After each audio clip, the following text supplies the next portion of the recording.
All right, we're recording. Yay! Okay. So, Mac, how did you get into your podcast, and can you tell us a little bit about your work? Yeah, buckle up. Um, I kind of fell backwards into podcasting. It started with the MacGyver podcast. There was a guy on the MacGyver online. It's a great website for any sort of MacGyver information. And went on the forum there just to chit chat or see what people were saying about particular episodes. And this kid, Thomas Duke, he had said, you seem to know a lot about MacGyver.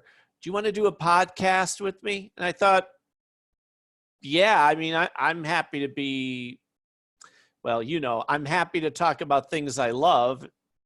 And he liked MacGyver, but he hadn't seen more than maybe 2 seasons. I, Yeah. I didn't know that going in. I just figured we were going to have conversation. Well, we start doing this, and he was running it from his side, but he didn't have the know-how or the computer or whatever. Yeah. So eventually, he kind of went to play, like, I don't know, frisbee or what, a competitive frisbee game. And I said, you know what? I'm going to keep going because now you got this ball rolling. And any chance to talk about Richard Dean Anderson, who's my idol, I'm all for. And then as that gets going, I have a guy at the comic book store. I've been collecting comics and seriously since I was 15. And he comes up to me and goes, hey, I love your MacGyver podcast. Would you be interested in doing a like a more general TV, movies, music, comics type of podcast? I went, yeah, sure. So we start doing the Never Gets Old podcast. Well, that takes off too. But same thing happened to him. He got too busy where he was the guy running it and doing all the recording and the editing. Yeah. And I said, I kind of want to do this more often. Dude, I'm busy. So long story short, I took that over on my own too. So now, without even trying, I had 2 ongoing podcasts, so Yeah. I love it though. That's the thing. Once you get started on this, I know people who start strong and fade out, where you got me tasting it. I want more. Let's, Yeah.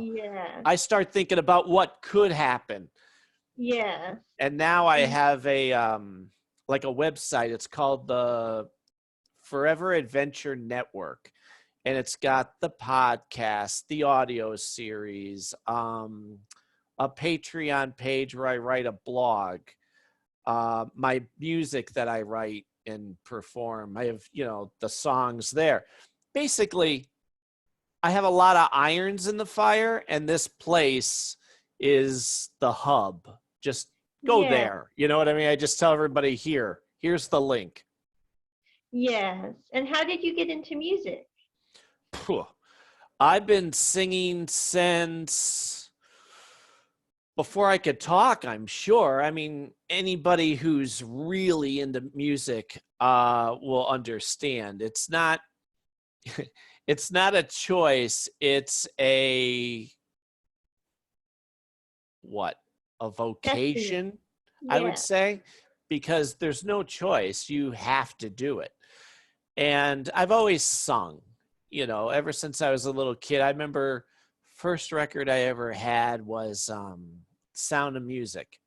Yeah. And I would play it and I would sing all the parts. All right, I got that one done. Let me do the next kid, which, is harmonizing with the previous part. But I was so determined that if I was singing it and I didn't hit it the way I wanted, I would stop the record and start that song again.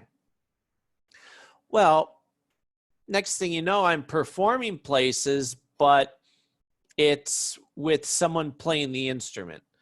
Like, I Yeah. don't, I always hate, I don't know about you, but you ever see these people who think they're going to walk into a room and start singing a cappella? Like, no, nobody wants Yeah. that. Nobody asks for that. Well, I was singing with a guy 2 nights a week who played piano, and he was known as the area's piano man. He loved Billy Joel, but he had like a Neil Diamond voice. Yes.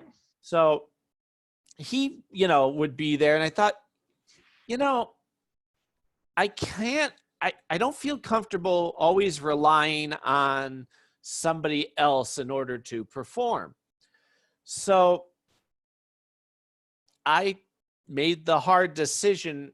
I better learn how to play something, because that way, no matter where you are, if you have, in my case, a guitar, you can Yeah. just go. And my biggest musical influence is Michael Nesmith.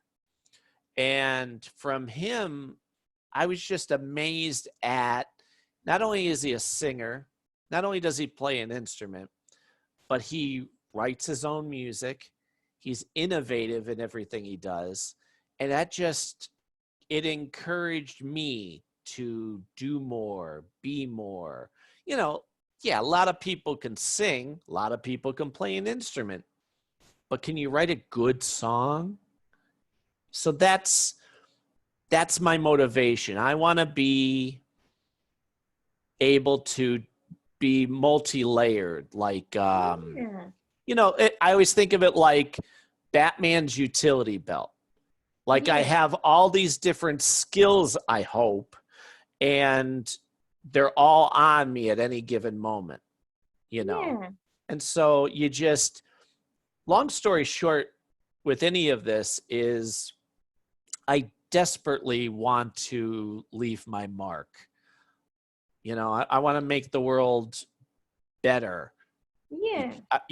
When I'm gone, I want people to go, oh, that's Mac Jackson. He did that type of thing. Yeah. Not out of ego, but out of just that need to matter, Yes. you know? So Yeah. that's how, I mean, it's a constant, it never ends. You sing.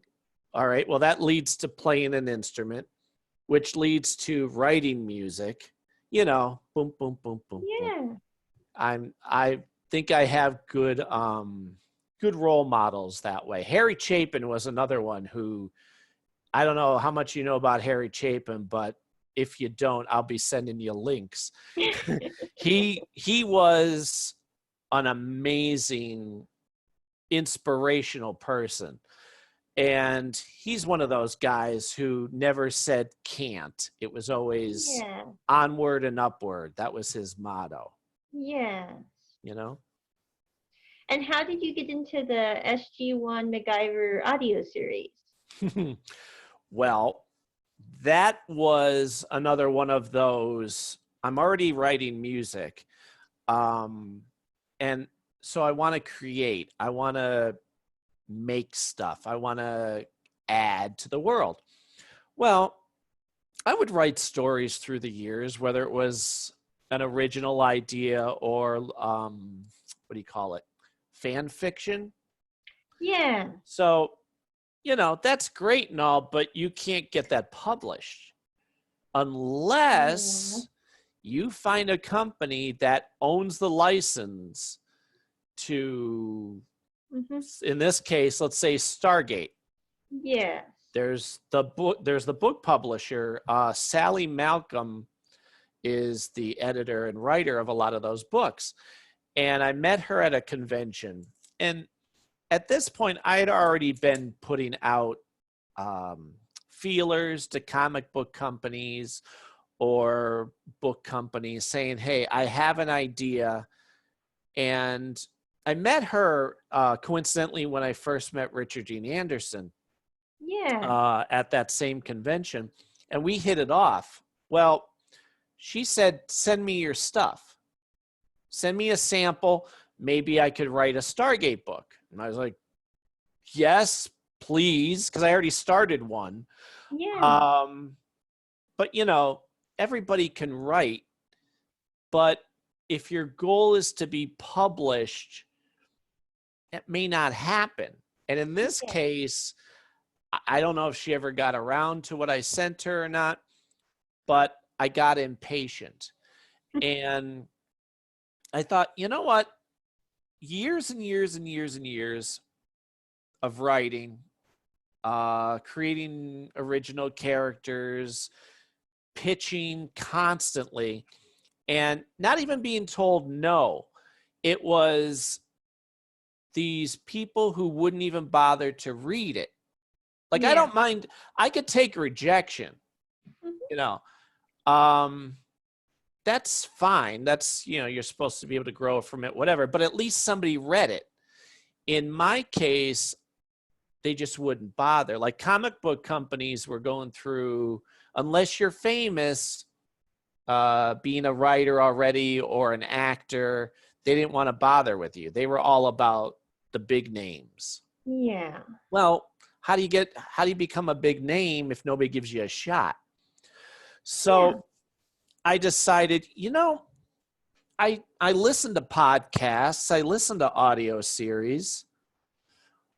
I already have the recording know-how from doing podcasts. Why don't I do this? Oh, wait. I have to get different actor. Oh, wait, no, I don't. Because I've been acting since I was a kid. Mhm. It was just one of those, there's a play in my neighborhood. I just walked in and said, Yeah. can I try? And I ended up getting the lead. Well, the same thing, singing, acting, just that desire to Yeah. create. Well, I can act. I know these characters, I'd say as good, if not better than most. Yeah. Well, I, I want to do, boy, you know what I really want? Instead of creating my own characters, there's already a built-in audience for MacGyver. There's already a built-in audience for Stargate. And when I would watch Stargate originally, I always pictured, what if MacGyver was Jack's brother that they didn't know about each other? Ooh, that's kind of neat, because you can see where they would, Yeah. where they would get along, but also where they would clash. Mhm. You know what? I kind of want to do that. And so and here's the trick. You have to make it work. Well, you've been listening, thank God. I love that you are enjoying what I'm doing. That means the world to me. Oh, it's a very interesting series, so it's fun to stay up to date on it. Yeah. I love that. Thank you. But, the trick is, you don't want to mess what's already established. Yeah. I can't mess with what happened in MacGyver. And since I'm doing certain episodes from second season up to the present, I can't mess with what happened in the Stargate SG-1 series or just the universe in general. You can't, counter Yeah. it. Other than that, it's fun.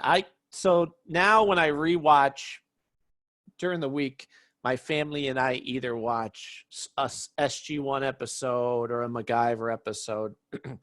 And as I watch it, I could see between episode, we'll say 8 and episode 9, I have a story idea of what could have just happened with MacGyver right in the middle. Yeah. But, I try to make it accessible for people who haven't watched either show. Shame Yeah. on them. But, it has to be universally understood. Yeah. But if you're into it, oh boy, you're going to love the little nuggets that, naturally come up, Yeah. So, pardon me.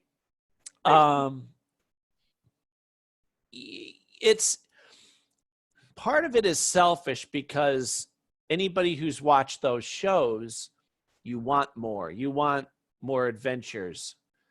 And God knows, hopefully, we'll get more Stargate. And the current reboot of, as I call it, the not MacGyver, don't even get me started. Anybody who's listened to the MacGyver podcast, you'll know we're not fans at all. I haven't even seen it because I was like, this is not the same kind of show. No. Well, I always said there are certain characters that were formed from the actor to such a degree that you can't recast them. It's not like James Bond or, even Doctor Who. These are very specific characters crafted around the actor's personality.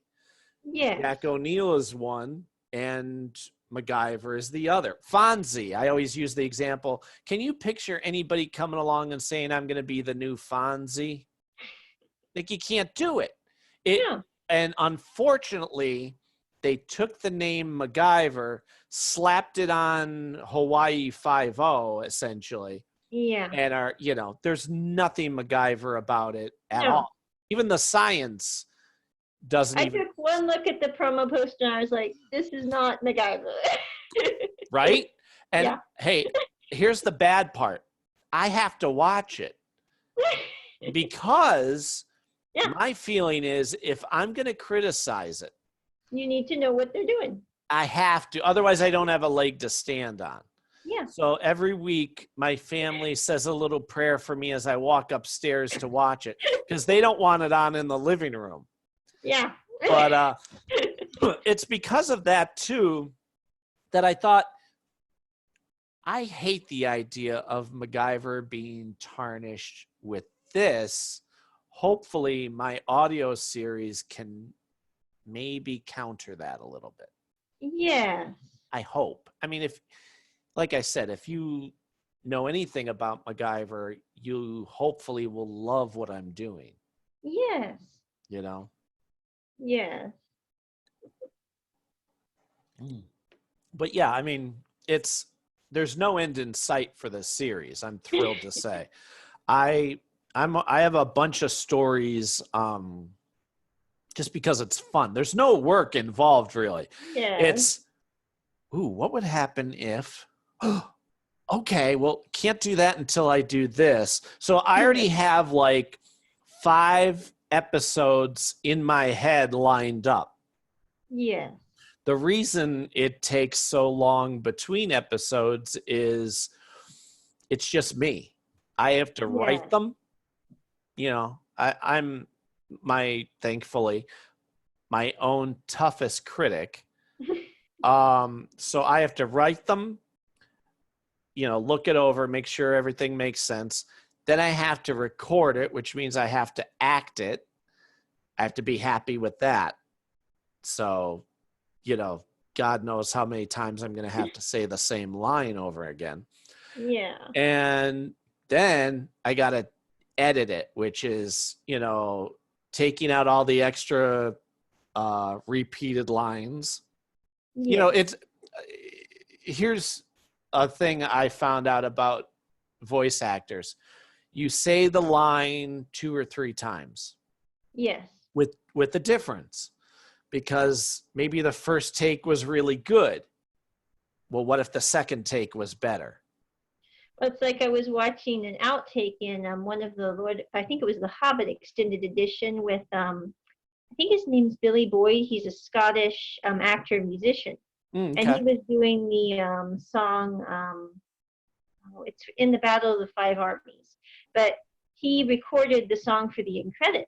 And he literally did 3 words, I think, of a chorus over at least 240 times.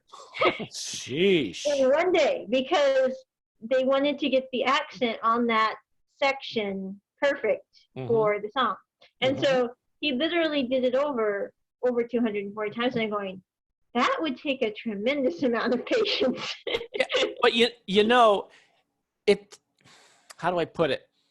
If everybody's on the same page, know who cares? Like, I don't mind doing it 100 times because the end product is really what It's matters. exactly what you wanted. So It's not about my comfort. It's not about what I like. It has to be. It's same thing for we've always said this about TV shows. Everybody has to be on the same page, and it's about the end result, not about the individuals, you know? Yeah. Pardon me. Bless you. Thanks. So yeah, I mean, I get that.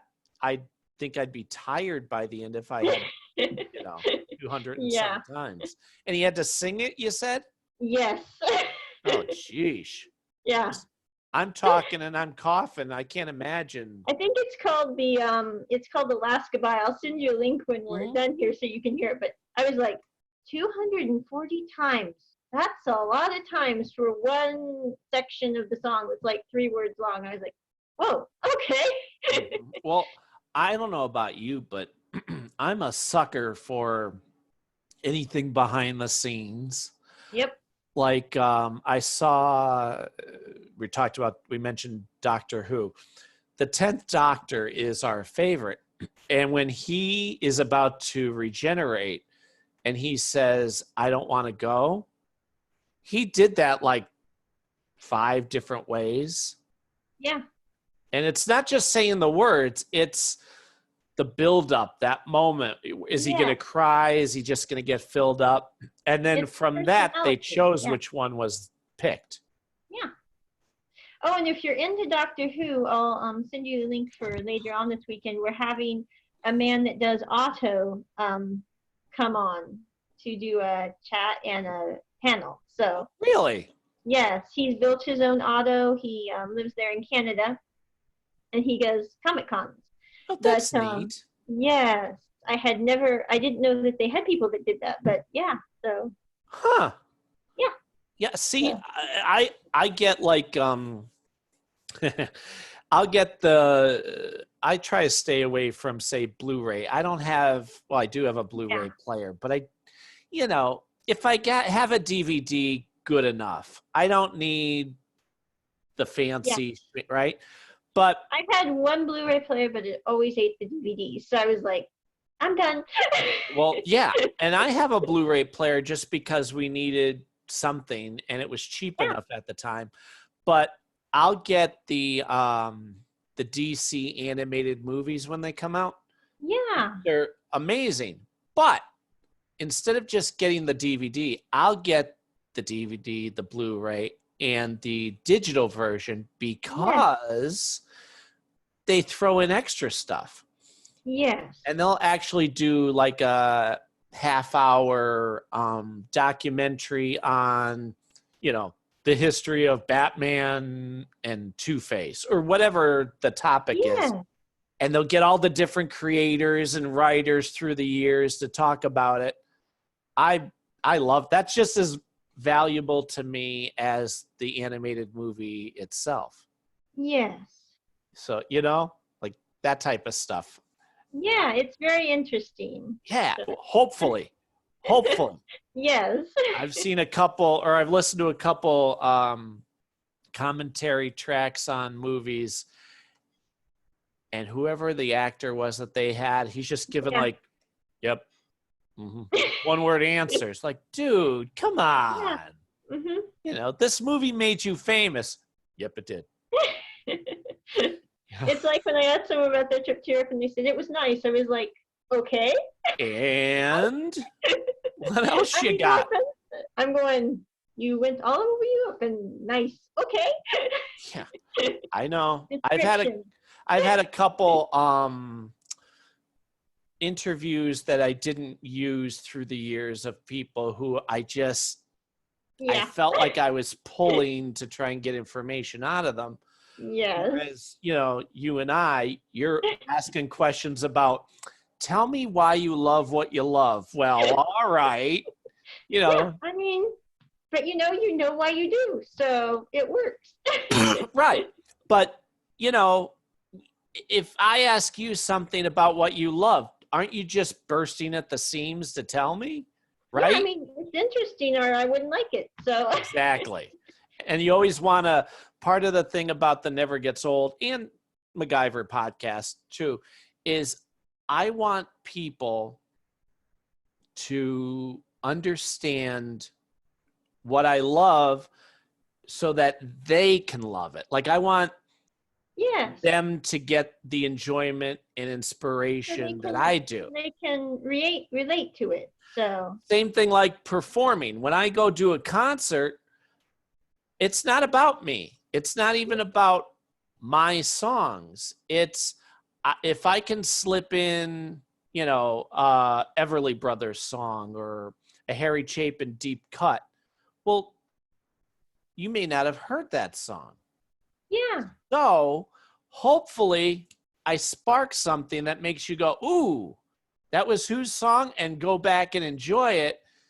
And hopefully you get that same, yeah, what's the what's the saying? Music, it's the gift that keeps on giving, yeah. right?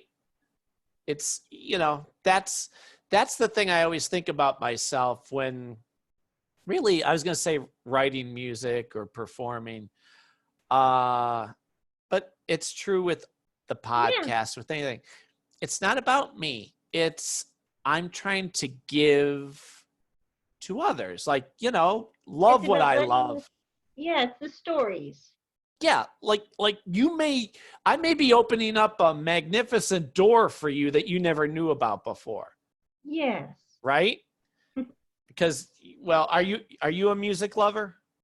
Yes, I've taken 12 years of violin, 7 years of piano, and a little guitar. So yeah. Who's your favorite? If you had like some of your favorite singers. Well, I recently, through my younger sibling, got introduced to Asian music, which I had never really experienced before because, growing up in the US, we really don't Yeah. do that much with it. But they have some really interesting things they're doing with kind of a merge of music and theater in Hmm. Asia. Actually, like, I think they were at the Grammys this year, but a group called Astro, which I'm not Yes. really into pop bands, Right. but she was showing me a couple of their videos, and I was very interested in how they were, the sets behind them, and how they did that Hmm. was much more brighter, very vibrant colors, kind of like something out of a cartoon almost, which I'm going, this is a very interesting mix of music with art. I don't like all their stuff because I'm like, some of it is, it's just not my thing. I mean, Sure. everybody has different tastes. I was like, that was an interesting new thing I had never seen before.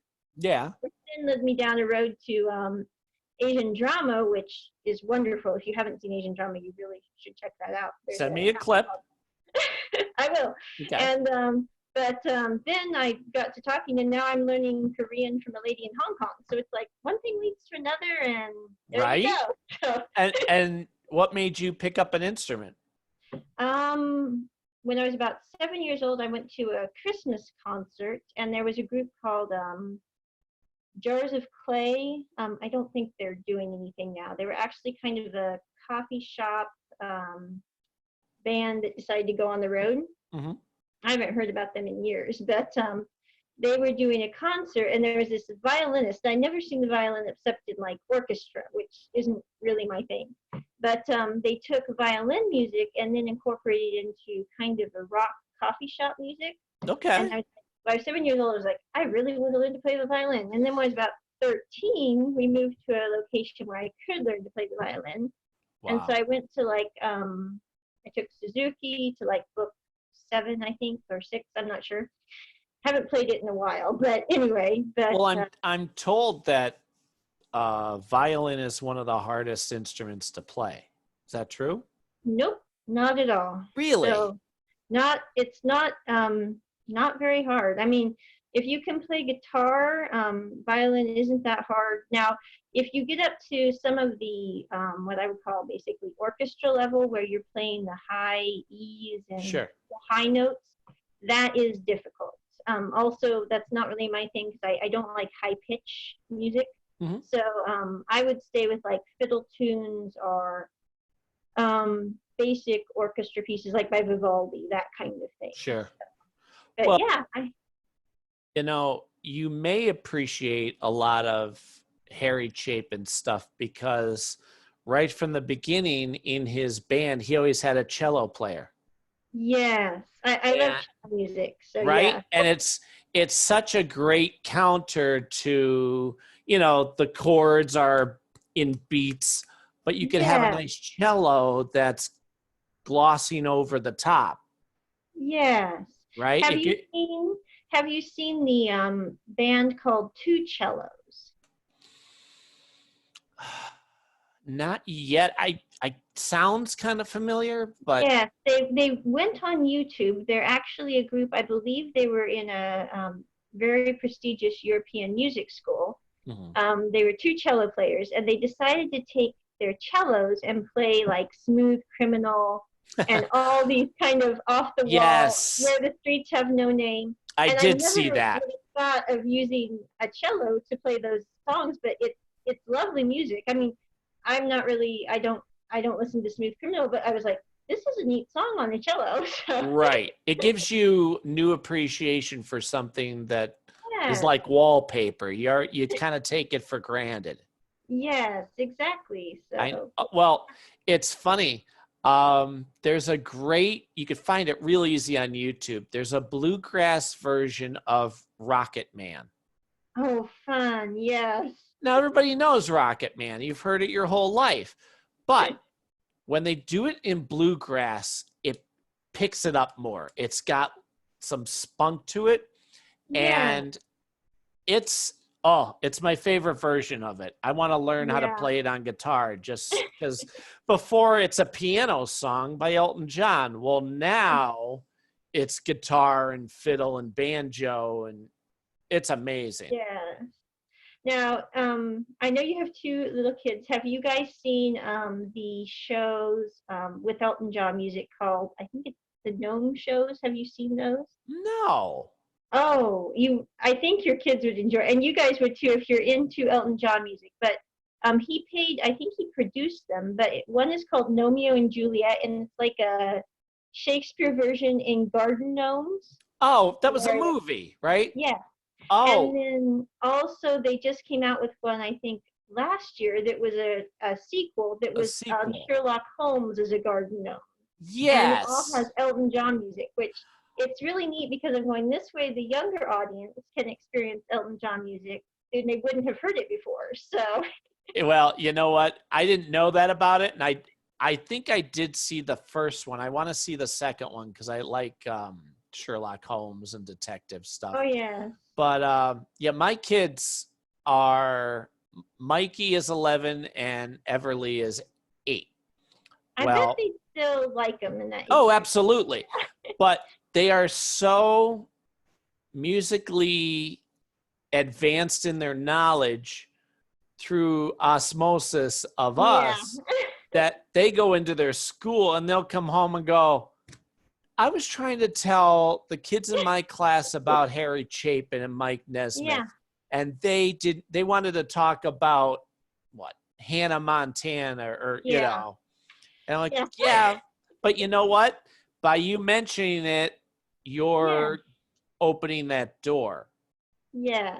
you know. So And so their musical taste is ahead of the rest of the kids their age, yes, which is great. I'm so proud. yes, Right. I don't know about you, but I always say, and tell me if you agree, by the time you're 15, you should be looking around your world more. Like a lot of kids are going to know what the TV and the radio tells them to like. But by the time you're a teenager, you start to go, wait a minute, let me look at stuff from the past, yeah. you And you know, have and to make your own decisions on what you like and what you don't like, which kind of exactly. sticks with you through the rest of your life. Yes. And you start having your own musical personality. Yes. You know, I remember being that age and just Yeah. doors opening. Like I remember well, in '86, the Monkees made their big reunion. Yes. And so before that, I'd never heard about them. Well, I resisted because the rest of the world was telling me how the Monkees, and I thought I'll decide on my own. Yeah. But sure enough, when I turned the TV on and I saw Mike Nesmith, I loved him. And then when I heard his music, something awoke inside me. Yeah. Like I could listen to him read the phone book. Yes. You know what I mean? But after that, it was let me see what else there is in the world. Yeah. Oh, It's like I think a lot of people miss it because when you're dealing with working with kids, a lot of people don't like working with teenagers, and to me, that's a great age group to work with because I'm sorry, I had a oops. There we go. I had a glitch. There we are. You're fine. Okay, but they've come up with their own ideas and what they like and don't like, and it's more established. So their personality it's not that it wasn't developed as a kid, but they're more developed and have they're their branching own off. You're right. They're not just one of many children. They're their own. Yes. Yeah, I know. I agree. It is a great age too, because around that time you can talk to a teenager now. You're not talking down to a child, talking slowly. Like you can just talk to a random teenager, and if they're a good kid, well, now you can connect. Yeah, which is, to me, I've always gone like, I love working with teenagers because it's great to see how they think things through and resolve issues. So, do you work with them often? No, not very often. So I have younger siblings, but that's But yeah, I'm planning actually on adopting a few kids here in a year or two that are older. So yeah, good for you. Wow, that's impressive. Oh, it's just a life goal. So there we go. Yeah. Well, it's an important life goal. Yeah. Nothing to be like, yeah, all right, whatever. Like, no, that's a big deal. That's like I said, that stands out. That makes you stand out from many others. Well, they're a great age, so I'm going, yeah, there we go. So you're right. And it's also that time where they could go one way or the other, and if you're a positive influence, you keep them on the right track. Yes. Plus, I was reading up on different things, and at least 23,000 children a year are aged out of the system when they reach about 14 to 18 in the U.S. And I'm like, why not get a kid then when, that way you can help them go through college and be there kind of when they need them at that point. So nice. Very good. Huh. Well, what else? Are you a comic book person by chance? I write graphic novels, so I actually wrote a Sherlock set that's on Amazon. It's been a top 100 before on their list. Yeah, what's it called? Sherlock Holmes. There's two different ones. There are two different series. One is on, it's a female Sherlock Holmes set it in Dublin, Ireland. And so one is on her early life. There's one book in that, which I'm hoping to write the rest of them this summer. But and then when she's more after she graduates from school, etc. I'm sorry, I'm having some technical issues. There we go. But when she's graduated from college, etc., and has her business as a detective, I have that first book available as well. So you're a big Sherlock Holmes fan. Very. What did you think of Elementary? I liked what they did with some of it. I wish they'd have made it more family friendly. That was the only thing, because I'm like, you couldn't sit down with an 8-year-old and watch this show. Right. But I did like how he was more in the books. When you read the original Sherlock Holmes, he's rather comedic. And I think a lot of the series miss that part of Sherlock. They make him kind of aloof and snooty. And if you read the original books, it's like he's always pulling pranks. He's kind of like they reverse Watson and him in the shows. And in the book, Watson is kind of the snooty one, and Sherlock is always the one playing the games. And in the movies, Watson is the one being silly, and Sherlock is being aloof, which I've always thought is funny as you watch the series. I do like the, I think it was a 1950s version with Ronald Howard. I don't know if you're familiar with that, but he was the son of the man who was in Gone with the Wind. And he did a series, and it's all in black and white with a really old-fashioned camera, and it's neat to see kind of the film of that time, and they made it kind of look older than it was. But that one's a pretty fun show as well. But I did like the jocularity of the elementary Sherlock. I haven't seen the whole show. I watched, we had it at the library, but someone had checked out season 1, so we watched like 2, 3, and 4. And I know there's, I think, 6 or 7 seasons of that. 7, I believe. Yeah, they just ended it. Oh, okay. But I did like the idea of the female Watson character. I thought that was an interesting segue for the show. And then I do know, I think it's Netflix recently came out with a Japanese English subtitled version with a female Sherlock Holmes as well. I think it's called Miss Holmes. But, okay. I haven't really, I've only seen 1 episode of that, but it was a very interesting, what I would call kind of futuristic version. Again, they made Holmes more comedic than in the ones from, like, I think when I think of the ones from the 80s, which I don't really like, I think BBC came out with some, but Sherlock's rather aloof and kind of rude in my opinion. And the new ones, I like how they're kind of fun and jocular, even in the midst of, modern problems. So, Well, for me, I watched Elementary weekly. Like, I never missed an episode. And for me, the writing got, I'd say, 2nd, 3rd season, where you couldn't even follow what the plot was anymore because everything was so convoluted. And which I wouldn't mind if they had Sherlock being Sherlock, watching it and going, oh, this happened because of that, and being impressive. Well, what they ended up doing was he would just make a phone call and somebody else would do the work, and he'd talk to Watson and go, I had a friend of mine look into this, and here's your answer. Like, well, why is it called Sherlock then? It's kind of like phone calls. in TV when they do those episodes with flashbacks, and you're going, I think the writers just got bored and didn't want to have to write new material, so they did these weird flashback episodes. It's like, why are you bothering? Make us an episode that makes sense. Yeah, and especially with a character, well, probably like you, I love characters that are good detectives.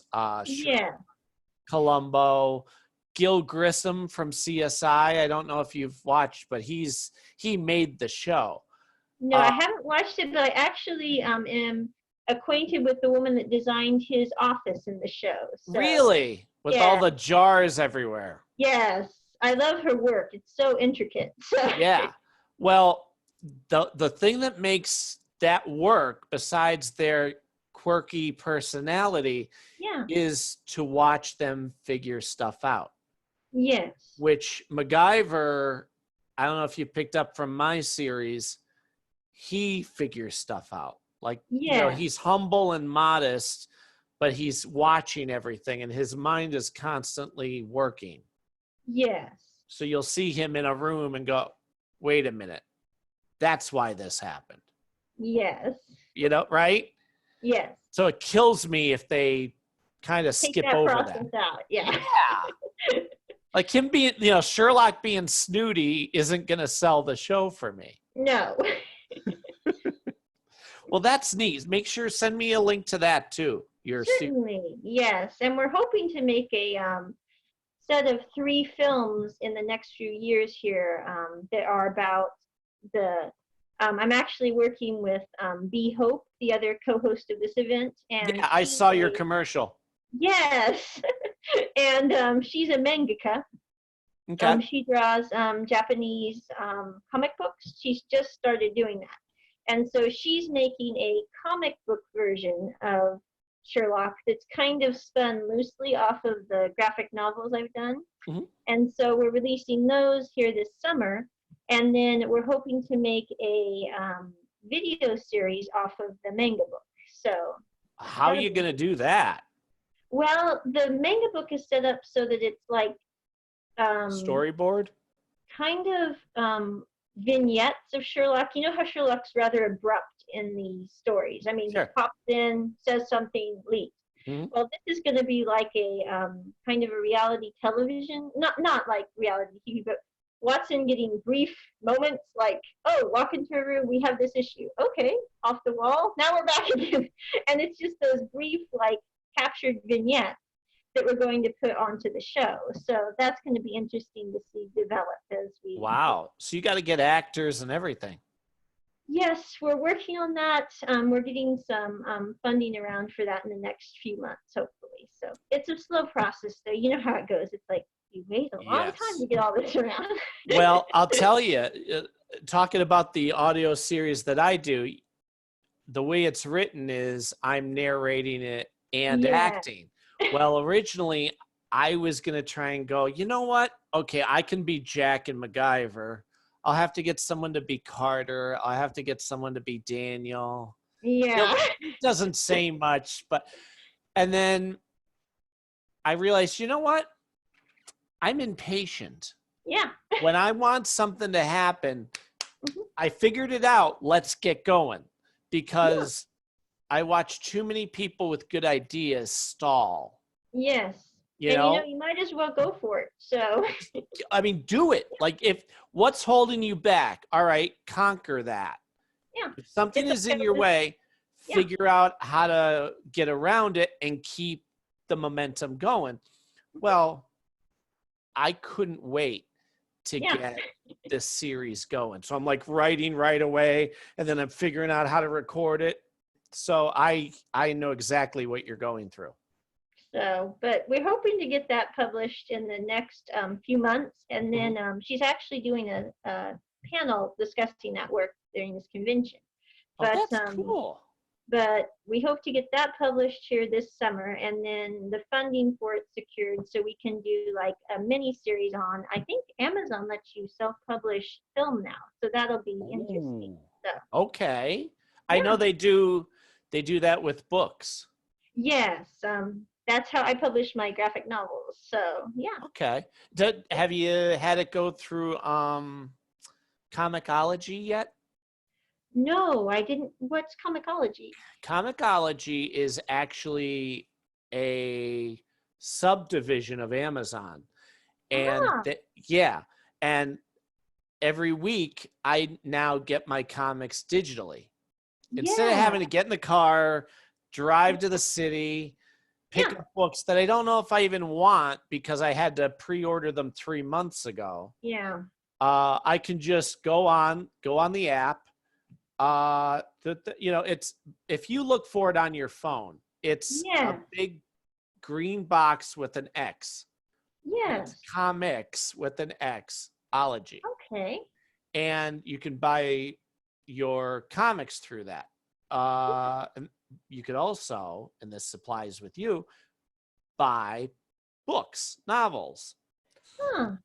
They have what's the Diary of a Wimpy Kid is now on there. Yes. Well, that's not a comic book. Yeah. And my son loves them. He reads them. And I was thrilled to see it on there. And they'll do sales. So instead of it being $14 a book, you can get it this week for $2. Ah, okay. So it gives you a chance to try things. Sometimes they'll give you free comic books just so you can try it. Yes. So if you are able to look into that, check it out. Yeah, we'll check that out for this new work, especially. I think that'd be a good fit. So right? Well, it's been delightful chatting with you, Mac. Do you have, I'll Too. include your links to your podcast and Sure. your website and Okay. also your Facebook pages so people Hmm. can connect with you there. And then I will also include a link to this for you to share when it goes live. Beautiful. Also, there's a link right below here so that people can support the guests who come to the event and also the COVID-19 fund via Hmm. Patreon.